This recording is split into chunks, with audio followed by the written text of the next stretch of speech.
Hi guys, it's time to get your tools ready for spring and summer. And why are we doing this today? Because it's raining and tomorrow it's snowing. I was hoping to get outside and do a January through the garden, but this is almost the third week of January. We'll get out there and I'll show you. I wanted to show you what everything looks like after that cold spell. And that's a video for another day. So this is a great day to go out and get your tools that you know you're going to be using come February, March, April, May. And some of those, which you can see I haven't cleaned off from putting my daffodils. Look at the dirt on that, Raj. Isn't that a mess? It's a mess. It's a mess. You should be ashamed. I'm ashamed. And then you can see these hand pruners have so much gunk on them. It's just gunk. It's gunk. And I'll be using the lopper because the trees will get pruned in February. Scissors need to be done. And then my favorite shovel. I just need to wash it and give it a nice little file with the file. So first of all, the scrubbing bubbles is a great trick to spray your tools with. It'll get rid of any of the, what is the stuff that collects on your tools? Well, like resin. Resin. Great, Reg. So I'm going to go ahead and spray this on my tools. And then while it's dissolving all of the gunge, good, both sides. Then we'll come back, wipe them off, rinse them off, and then we'll sharpen them. And I'll show you how to sharpen them. First, let's get the dirt off. And we'll get these in some water. So I just use a nice paint scraper. And you want to get as much dirt off your tool and then put it in just some water. I don't even have soap in mine. Water will do it. But let's get them all cleaned up so that when you put them back out, I love my handy rack. And maybe I'll show you that at the end. That nice rack. So that'll go in some water to get cleaned off. This looks pretty clean. I try after I use my tools to wipe them off with a cloth to get most of the mud and dirt, but not always. So it's a real simple thing to do, but you'll be using these tools. Get the dirt off. The shovel, it needs to get the dirt off of it. This shovel is the nicest thing. It's actually like a little perennial flower shovel. It's got about an 7-8 inch blade. I think it's called, I'm wrong. I don't know what it's called. I'll put that up on the screen. But this fits me so well. Now, if we're digging a ditch, it's not as big as a normal. No, like if we're digging a ditch or something, I'll get one of the bigger shovels. But this, look how nice that is. Tiny little thing to get under your perennials and you to keep divide. The edge sharpened up. Yeah, that's what we're going to do today, sharpen it. And I like the height of it because I'm only 5'3", and it's not too tall for me. Or heavy. Or it's not heavy at all. So let's get the dirt off of this, and then we'll show you how we're going to sharpen that up. Get it as clean as you want it to be clean. The other thing you want to take note of is if your wooden handles are starting to feel sharp or raggedy, use a nice little piece of, what is a smooth grit? What's the lowest grit you should use, Reg? You mean the finest grit? The finest grit. Most commonly a 220 grit. Yeah. That's a 180 there. Just something to make the edge of your tool nice and smooth. I noticed on my weeding tool here, which I love, there we go, it's starting to feel rough right in here. It's not splintering, and I do have my orange paint too that I will color this up. I spray paint this every year so that I don't lose it in the compost or in the river, because I have done that with so many tools. And I think if all the gardeners out there, we've all lost our hand pruners somewhere. At least I hope I'm not the only one. So let's get that rinsing. Oh, I doubt you're the only one. Not the only one. Let's take a look at this. You can scoot in here a little closer, Reg. And did I show you all my tools? No, I don't know, I did. But I think that the tools you need today, a little wire brush. A wire brush for situations like this to get in here and give that a nice little scrub. And you can always rinse and repeat, but look at the resin coming off of that. And I have a rag here. I'll wipe that off. These are my scissors that I use too out in the garden. And I think everybody needs a pair of scissors, but they need to be sharpened. So we'll get everything cleaned off, as much resin as possible. And then I have several files here. This large file will be used on my shovel, and then these smaller files will be used on my hand pruners. I really like a small file to be doing any small filing work. So let's go ahead and I'll get at least one of my hand pruners cleaned up, and then it'll be just a rinse and repeat with all the others. So where is, I'm using that. Let's get a little water and clean that off. Well, I mean, do I dare repeat the story of buying our hand pruners? I think Reg? those were the ones, weren't they? Yeah, I will. It's a good story. It's worth repeating. Reggie and I were going to Lowe's to get some. I needed some new hand pruners, and we go into Lowe's, and I always remember that when I pick up my hand pruners, and we're trying out all of the hand pruners that are there. You know, you can take them out of their little boxes, and I'm doing this, and I must have looked away. I don't know if Reggie. I don't know. You said, I'll tell you what I said. What did I say? Said, Reg, I can't get these open. And I reached in to get, with my hand to try to help you. And about that time it came open. Yeah. And that one doesn't stay shut anymore. But anyway, sliced off a bit of my finger in the middle of Lowe's. So I immediately stuck my finger in my mouth because blood was squirting out of it like an old Monty Python skit, you know. So I send Reggie with the blood dripping to the restroom, and I go to the service desk and I said, excuse me, I said, Bobby, would you mind going to the men's restroom? I just injured my husband's finger trying out these pruners. And he goes, next thing I know, Reggie comes out and it's wrapped up. So we head up to, we leave the pruners at the desk and we head up to St. Joseph's Hospital. Walk in, and it's emergency room. No one's there. You sign in, and now wait a minute. You missed a couple of the best parts about Judy being there, who's a gardener. No, wait. Before that, they have this sign, an electronic type sign by the door that says it's an outline of a human body, and it says, "Where does it hurt?" Yeah. And you're supposed to press this thing. Well, I couldn't press it because I had both hands, one hand holding my bleeding finger, and the other one. So. Finally, they get us into the intake room, and the woman starts asking me questions, and then she says, "Well, who do we call in case of emergency?" And I said, "Teresa Angotti." She says, "Teresa Angotti?" I said, "Well, yeah." She's sitting out in the waiting room. The woman gets up, Judy, and goes out to talk to Teresa. While I'm sitting there, still holding my hand and bleeding blood everywhere. Because Okay. Judy's a gardener too. Yeah. And we had worked together. And, you know, a long story short. Long story short, they cauterized it, got me fixed up.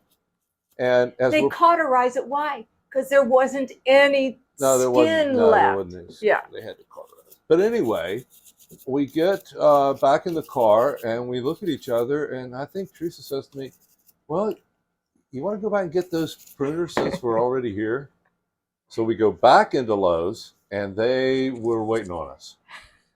Immediately, we were ushered into the back room. Well, we go to the rack where these were, and they were hanging up. Yeah.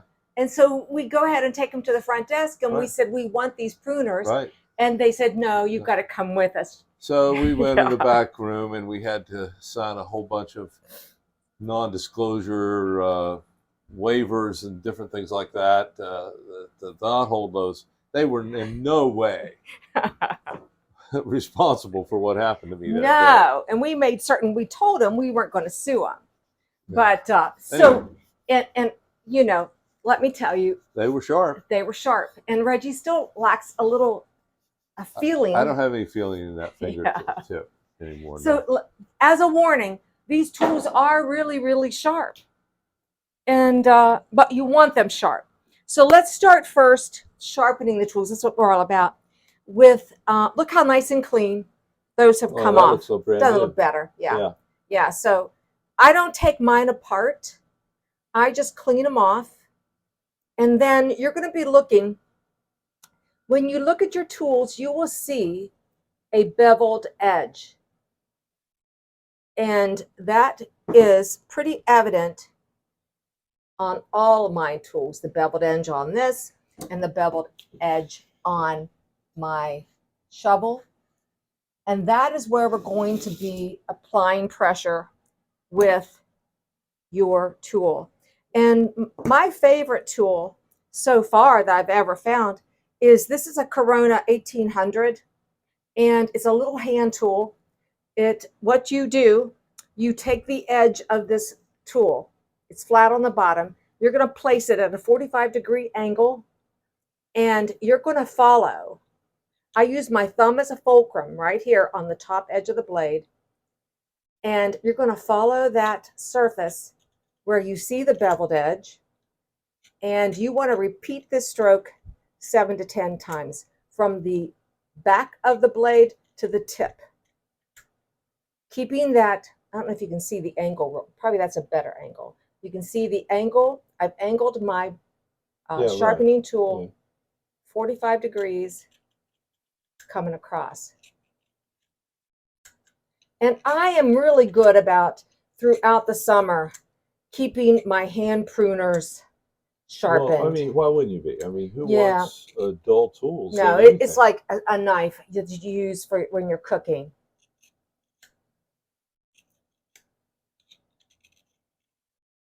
All right, now what you're going to end up with, when you look on the other side, you might be able to notice, looks like little hairs going across the top. I can't see that, no. Now I see them. Can you see them? I'll hold it against that towel. Okay. The light down here. Can you see those, like those little hairs standing up? Those are filings caused from cleaning it. What you do, you take the flat edge, and you just run that across there to take all those filings off. And that cleans it right up. And I'm sure, yeah, that feels... Well, now don't end up in the hospital. Feels nice and sharp. So I will do the same to this pair, but I'm going to put, I'll leave that out. With the scissors, the same thing too. You can see where the edge is here on the scissors.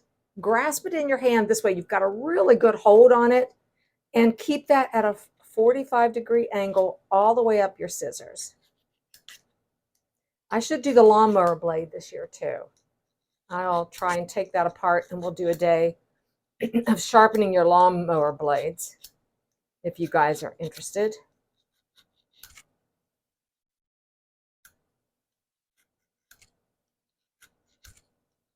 All right. And remember, once you get them sharpened, that they're going to be sharper than what they've been, so be extra careful. Gosh, I have had incidences where, look how nice that looks. Can you see that when the light catches it, you can see that you've cleaned it. It just gets a glisten to it. All right, now to the shovel. Shovel's just as easy.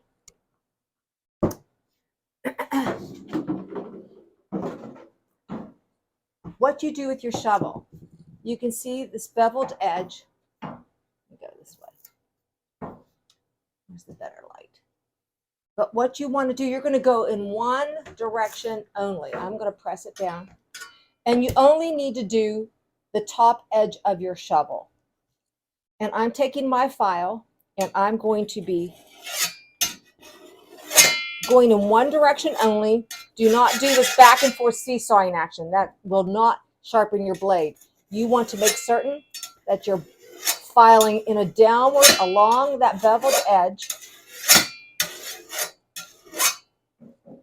and work your way around the edge. Let me get this out here a little better, Reg.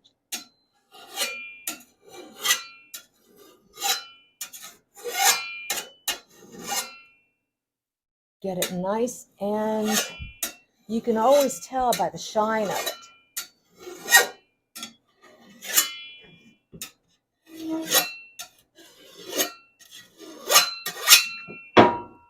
Same thing here. If you see the filings, you're going to go up across it. I need to probably do a little more on that. Oh.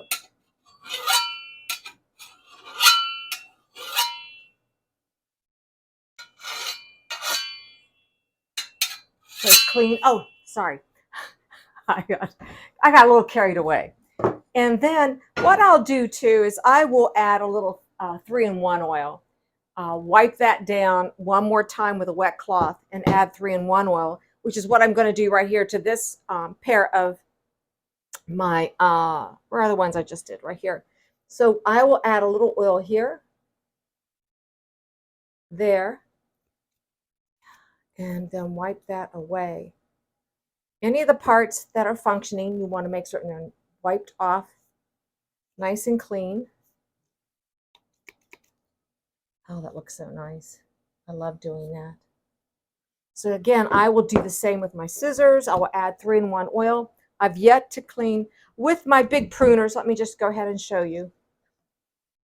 My loppers, because I will get this all cleaned up. The same thing will happen. And I will treat it the same. I will hold it the same, like this.